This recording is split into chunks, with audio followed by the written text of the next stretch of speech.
Leo ilikuwa ni Alhamisi Disemba 4 mwaka 2025. Ni kusabahi msikilizaji na mtazamaji wa MTV. Hujambo tena na karibu katika awamu yetu hii ya matangazo. Tukutangazia mbashara kutoka mkoa wa Kivu Kaskazini, mashariki mwa Jamhuri ya Kidemokrasia ya Kongo. Kwa niaba ya wote utakaisikia katika ukurasa huu wa matangazo, mimi ni Jeremy Hassan Kiawere na hapa kwanza muhtasari wake.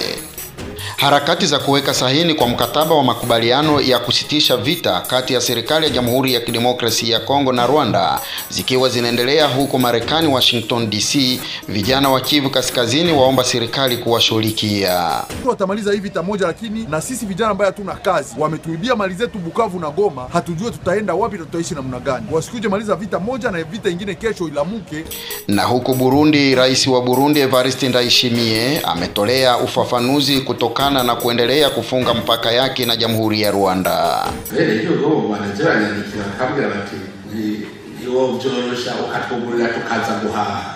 Mtazamaji na msikilizaji wa MTV, ni yale machache kati ya yale mengi tulionaye katika meza yetu ya matangazo ya siku ya leo ya Alhamisi Disemba 4 mwaka 2025.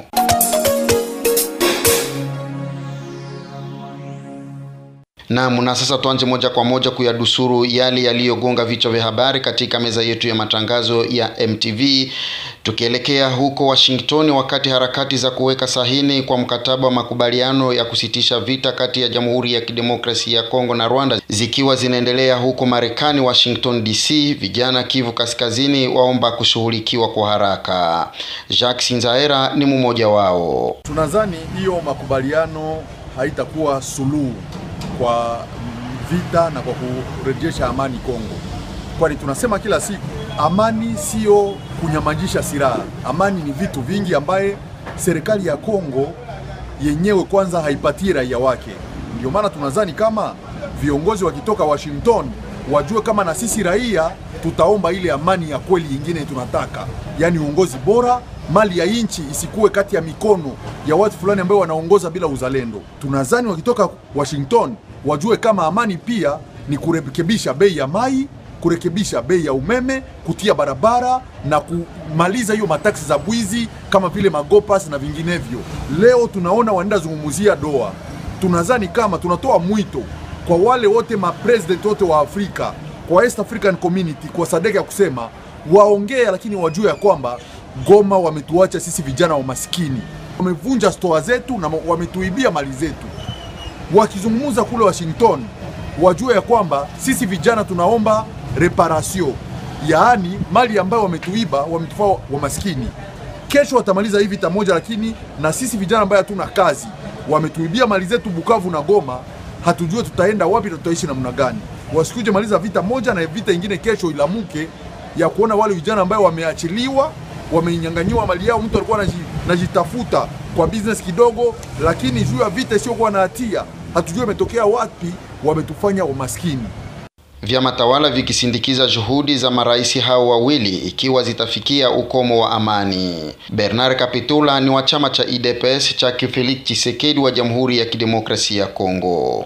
Tulikuwa tukisubiri kwa hamu kabisa sahihi hii ya rais wetu wa Jamhuri ya Kidemokrasia ya Kongo pamoja na rais wa Rwanda kwa huyo mkataba wa amani, na tunashukuru kuona ya kwamba watu wote polepole wanaelewa ya kwamba hakuwezi kuwa maendeleo kunako Afrika ama penginepo kama Jamhuri ya Kidemokrasia ya Kongo haipate amani na usalama. Ndio maana tunamuomba rais wetu Bwana Felix Antoine Tshisekedi abaki hapo hapo kwa msimamo wake. Hakuna kusahihi kitu kama hakuna kupata garanti fulani ya kusema ya kwamba wale wahuni ambao wanatatiza usalama kunako mashariki ya Jamhuri ya Kidemokrasia ya Kongo wametoka, na kama hawatatoka inafaa tupate garanti ya kusema watapata adhabu fulani na adhabu fulani. Yaani tunasema wale wote ambao wanasindikiza sahihi hii ya amani kunako Jamhuri ya Kidemokrasia ya Kongo, sababu wanaelewa ya kwamba Jamhuri ya Kidemokrasia ya Kongo inakuwa na mambo mengi ambayo inapasha kuleta kwa ulimwengu kwa kusaidia kwa maendeleo, wafanye kuonekana ya kwamba hiyo maendeleo ikuwe pia pamoja na usalama ya Jamhuri ya Kidemokrasia ya Kongo. Sisi tunaomba amani, sisi tunaomba hii katiba hii sahihi ifanike, lakini ifanike kwa kuheshimu usalama na amani kunako Jamhuri ya Kidemokrasia ya Kongo. Fabrice Sambili akiwa upinzani Kivu Kaskazini. Hayatuhusu sisi wapinzani kwa sababu makubaliano hayo yana viole constitution. Ukisoma katiba kwenye article 214 inasema kwamba makubaliano ya sawa na ile ambayo bwana Tshisekedi anataka kusinyia na Paul Kagame inapasha pitikana en vertu d'une loi. Ni kusema parlement inaomba inapatia bwana Tshisekedi ile pouvoir ya kwenda sinyia makubaliano hayo. Mkichunguza vizuri utakia kutana parlement haikukuwa associé, haikukuwa informé. Ile akora yaka kuwa debati uswat banabunge abayaka ongelea ile accord ili kuianalize kuona si SMC n'est-ce pas iko bénéfique ku population yetu ya Congo. Donc si en tout cas ile makubaliano kama wapinzani hayatuhusu sisi kitu ambacho kinatuhusu ni dialogue national ambayo itareunir ma différentes couches de la population, c'est-à-dire wapinzani sisi majorité société civile na ingine maparti prenante. Lakini kuhusu makubaliano ambayo bwana Tshisekedi ya kusaini huko Washington, sisi wapinzani hayatuhusu. Wachambuzi wa masuala ya kisiasa wakiwa na hisia tofauti. Ashili Kapanga hapa anazungumuza. Amani yapena kuwa ya kudumu, isikuwe amani ya muda. Kama hivyo jua nini? Kwa shida tunayo ni wanasiasa wa Kongo, ni wao wenyewe wanakubali kutumikishiwa na Kagame. Na wao wenyewe wanakubali kuisha wandugu wao. Na zoa sema kila siku nasema Kagame hayafika Goma, Kagame hayafika Bukavu, ila anakuwa huko kupitia wandugu wetu. Ndio mimi mtu wangu ni kusema kitu gani? Yafaa tunaangalia mambo Kisekedi anatafuta kuleta ndani ya Kongo ni mambo mazuri. Tusipiganisha pana. Yanapenda amani kuwe na hii mambo rani nafanya ndani ya giza ikuwe wazi. Ili tujue tunafuata namna gani. Rwanda ni nchi kidogo sana. Akina kuwa na nguvu kutushindia, kwani sisi wenyewe tunaweza kujiregeza. Tukashimama na huu kubwa wetu. Na waza hakuna hata siku Rwanda itasogelea. Ndio kwa maana mimi mtu wangu ni kuomba tu wanasiasa wa Kongo wakubali kutumikia Kongo, wakubali kupenda Kongo, wakubali kutumikia raia. Wasiangalie endeleza wao binafsi hapana. Kwani kitu naua Kongo ni hii endelea binafsi ya wanasiasa. Haya yajiri wakati mapigano ikiwa inaendelea Kivu Kusini na Kaskazini kati ya jeshi la Jamhuri ya Kidemokrasia ya Kongo FARDC na waasi wa M23. Pasifike Karura ni wa shirika la raia Kivu Kusini. Kwa kweli ndio mapambano yalianza tangia siku ya pili mpaka leo. Kaziba, Luinja, Katogota ndo kwenye hawa kupigana leo, lakini vita ni vikali sana na raia yote ya Kaziba imekimbia. Raia wamoja wamefariki kwa kutona mabomu kote za Kaziba na Kamanyola pia na Katogota, kule kote watu wanasambaratika sana. Hali si nzuri kabisa, kila mtu yani ni kutafutana kwa hali ya sasa. Hali si nzuri kwa raia yote ya Kamanyola, Kaziba, Luinja na Katogota na Luvungi. Watu wake wanaoga kusema kwamba hali si nzuri kabisa.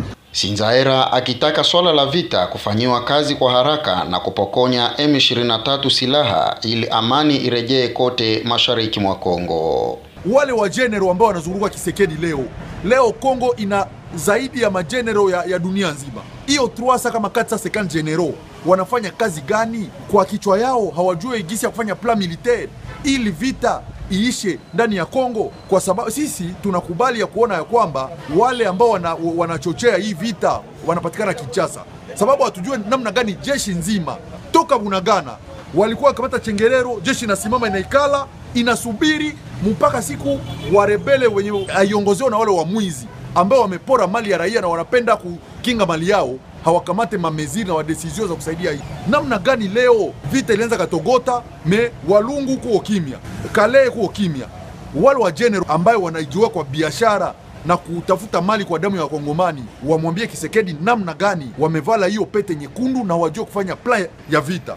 Ndio maana sisi tunazani hatutabaki kubakia mvita ya kompromisio ambao wanasikilizana kwa kutuua sisi raia. Leo wamenyamaza leo Katogota. Utasikia kesho tena wanakuwa repousse. Yaani wakianza vita kwa nini waiendeleshe?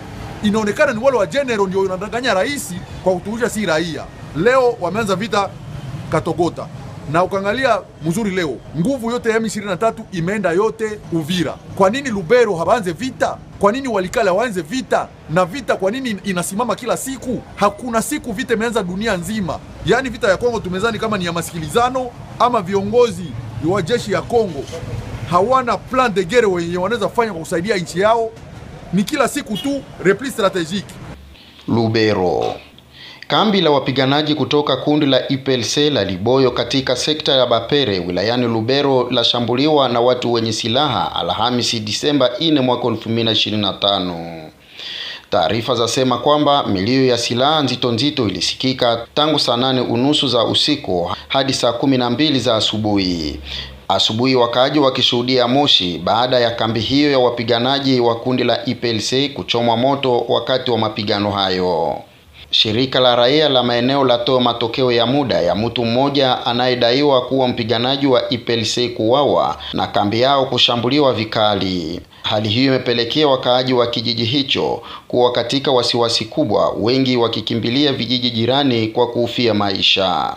Kambi hii yashambulia masaa machache baada ya mpiganaji mmoja mzalendo kumuua mke wake akiwa mjamzito na kujiripua risasi mwenyewe. Burundi. Rais wa Burundi Evariste Ndayishimiye ametolea ufafanuzi kutokana na kuendelea kufungwa kwa mipaka yake na Rwanda. Amesema kwamba Rwanda inapaswa kuwakabidhi kwa serikali ya Burundi washukiwa wa jaribio la mapinduzi la mwaka wa 2015 zidi aliyekuwa rais wa wakati huo hayati Pierre Nkurunziza. Ni mwenge Barundi mukimbaza n'abanyarwanda bakabanyandikiye burya abere y'ugo banaziranyandikira bakabwira bati niwo byorosha ukatugurira tukaza guhaha. Si kwamba Warundi ndio wanaoniuliza peke yao. Hata Wanyarwanda wamekuwa wakiniandikia mara kwa mara wakiniomba nifungue mipaka waingie nchini kwa ajili ya kufanya biashara na kununua vitu mbalimbali. Lakini wanawaambia kwa nini wasiwaulize viongozi wao waachane na mpango wa kutaka kuishambulia Burundi na kuwarejesha washukiwa wa jaribio la mapinduzi. Labda wako wanawafanyisha nini vijana waliowatoa mahama na kuwafundisha jeshi na baadaye kuwaingiza katika kundi la M23. Mimi nitasubiri mpakani, wakinishambulia nitajibu mashambulizi. Mnataka nifungue mpaka? Uhai wa mtu unanunuliwa franga ngapi? Hakuna tatizo la kisiasa lilopo kati ya Burundi na Rwanda, isipokuwa tu kwa washukiwa wa jaribio la mapinduzi. Nilimsikia rais wa Rwanda akisema kuwa wao hawana tatizo na Burundi. Wajiulize labda tulifunga mipaka bila sababu. Rais wa Rwanda awakabidhi washukiwa hao kwa Burundi, na siku hiyo ndipo ambapo mipaka itakapofunguliwa na haitafungwa tena. Labda anashindwa nini kufanya hivyo? Ego nabazane jembere navuze umunsi wo kubakira huguruye tubakira tuzosubira kuganza biheze none abujijwe n'iki kubanzana. Na hatimaye Tanzania. Jeshi la polisi mkoani Morogoro nchini Tanzania limewakamata madereva 5 wa magari ya kubebea wagonjwa kwa tuhuma za kubeba abiria wasiokuwa wagonjwa kinyume cha sheria. Taarifa zaidi na Trifon Odas kutoka Kigoma, Tanzania. Kamanda wa polisi mkoani humo SSP Alex Mkama amesema madereva hao waliokuwa wakisafiri kutoka Dar es Salaam kuelekea mkoani Kagera wamekamatwa kufuatia operation maalum ya kuimarisha usalama barabarani iliyoanza Disemba mosi mwaka huu. Magari haya ambayo yamewekwa maalum kwa ajili ya wagonjwa lakini yametumika kwa ajili ya kubeba abiria yamekamatwa. Hayo yalikuwa ni matumizi mabaya ya hilo gari na alikuwa akitumia ving'ora kuashiria kama wana wagonjwa, lakini walipostukiwa kutoa na abiria wamechukuliwa hizo hatua za kukamatwa. Waliokamatwa ni Joseph Hassan mwenye umri wa miaka 35, mkulima na mkazi wa mtaa wa Nguvukazi Kihonda, ambaye anatuhumiwa kumuua Patrick Dismas Nachonda. Huyu ana umri wa miaka 60, ni mkulima mkazi wa Nguvukazi. Hili tukio limetokea Novemba 30 mwaka huu 2025 huko mtaa wa Nguvukazi, kata ya Kihonda, manispaa ya Morogoro. Chanzo cha tukio hili lilikuwa ni ugomvi uliotokea baina ya hao wawili ambao ulitokea kati yao wakati wakiwa wanakunywa pombe. Kwa hiyo ilitokea katika hali ya ulevi, wamekorofishana wakapigana na mmoja hapo akawa amemuua mwenzake. Mtuhumiwa mwingine ni Faustin Ananias Christiani mwenye umri wa miaka 39. Huyu ni mkulima na mkazi wa Maguruwe. Alikamatwa kufuatia tukio la mauaji ya Justin Stefano Rwanda, ana umri wa miaka 38. mkulima na mkazi wa Kifuru, ambalo lilitokea Novemba 30 mwaka huu katika eneo la Chogo, kitongoji cha Bonde, kijiji cha Maguruwe, kata ya Bunduki, wilaya ya Mvomero, ambapo mtuhumiwa alimpiga marehemu kwa kitu butu eneo la kichwani baada ya kutokea ugomvi uliochochewa na ulevi. Hao nao pia walikuwa kwenye ulevi. Kwa hiyo baada ya pombe kukolea, mmoja hapo akampiga mwenzake na akaa amefariki. Mimi ni Tryphon Odas. Naam, ilikuwa ni ripoti yake mwandishi wetu wa habari kutoka huko Tanzania, Kigoma, Tryphon Odas. Mtazamaji na msikilizaji wa MTV, ni kwa habari hiyo kutoka Tanzania ndipo mimi naweka mkaba kwa matangazo yetu ya jioni hii ya leo. Kumbuka matangazo haya yanaendelea kwenye mitandao ya kijamii na tunasikika kote duniani na eneo zima ya maziwa makuu. Nikikumbushe kwamba unaweza kusikiliza matangazo haya ukitembelea tovuti yetu ukiandika www.mtvnews.com. Kwa niaba ya wote waliofanikisha matangazo haya, mimi ni Germain Azan Kiawere. Hadi wakati mwingine, kwaherini.